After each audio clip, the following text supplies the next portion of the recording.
So for this recipe, we need us a good pot. We need us some extra virgin olive oil. We need us some kind of roast. This is a shoulder roast, boneless. Country style butter. Any butter will do. I use banana peppers, but it called for another kind and I couldn't find them. Au jus gravy and ranch. You need 2 to 3 cloves of garlic, whichever you like. Chop those up real good. Get your pan and your butter, melt it, and put your garlic in there and saute them down. So I took my 2 gravy mixes and I'm going to mix those up and then I'm going to rub them on my meat. So I used about half of those 2 packets and rubbed it on real good. I will use more of that later, but right now we're wanting to get a sear on this, so we're going to put it in the hot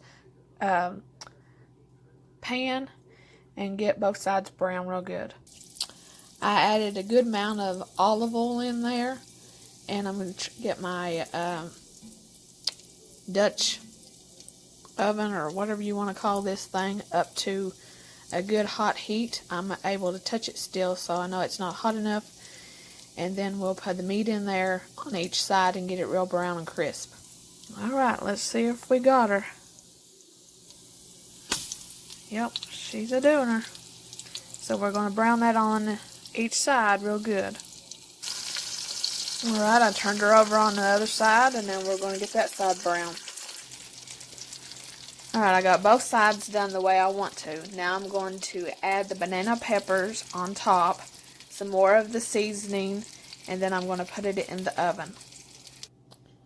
Okay, normally what I use for this is a big like chuck roast, so I didn't use all of the powder mix because that was going to make it too salty.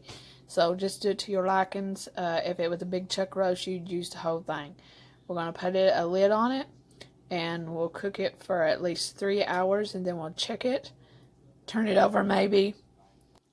Turn it over, check it, and look at it real good and see what it needs. It may need a little bit of moisture, and we may put beef broth or something like that, but most of the time the meat makes its own juice. Now, cut you some potatoes, peel them and cut them in threes, dice them up like this. So we're going to sprinkle this on this and put a lid on it. Put about a half of a pack on there.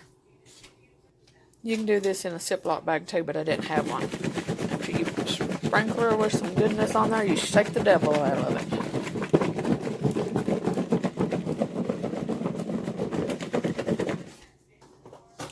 Should be coated just like that. Now, whenever you wash your potatoes, they should still be wet, and that way all that seasoning will connect to it. Put it in your pan, and then we're going to put some slabs of butter on top. I put butter, and then I put cubes of ice to make it steam, and I put aluminum foil on top of that. I used these mixed bags of vegetables. I put them on the stove with a little bit of water and let them sweat down instead of steaming them in the bag because I don't use the whole bag. So we put them in here and we'll steam them down. We'll take our roast out and let it sit here for a few minutes before we cut it and let it rest. Look at this gravy that's left down in there. It's going to be so good. I'm going to try to cut this.